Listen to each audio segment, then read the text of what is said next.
Are you looking for the common ground? Hi, I'm Joel Sweeney.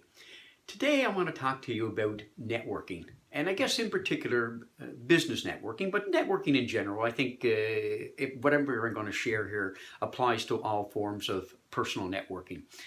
And one of the things that I always try to encourage people to look for and consider whenever they're networking with other individuals is try to find the common ground. So what do I mean by that? Well, I've learned over the years that you don't have to probe too deeply to find out that you have something in common with even total strangers.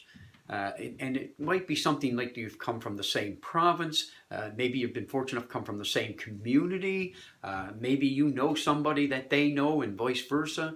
It could be anything. It could be a love for a unique hobby or love for a special sport or something of that nature. And it's just a matter of finding those nuggets to get that flow of conversation going, and it brings the whole relationship to a different level whenever we're able to find those common ground elements. So I always encourage people, when you're doing your personal networking, try to seek out opportunities to find those common ground points. Now, if you're speaking with somebody, let's say you're in your situation and you're networking, and for whatever reason they're not talking all that much. Maybe they're quiet, maybe they're shy, maybe they're unsure, uncomfortable. It could be any number of things. Well, that's a great opportunity for you to start probing for the common ground, and you do that by asking questions. Like, where are you from? What's your hometown? And these don't have to be personal questions. As a matter of fact, they shouldn't be personal questions if you're only connecting with them for the first time or the first couple of times.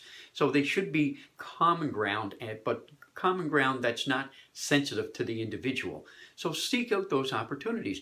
Now, if they are speaking, take advantage of that and listen. Listen to what they're saying, because within that information, you're going to get the opportunity to ask further questions and maybe find some other elements that are common ground. And when you are listening, it's really important that you stay in the moment.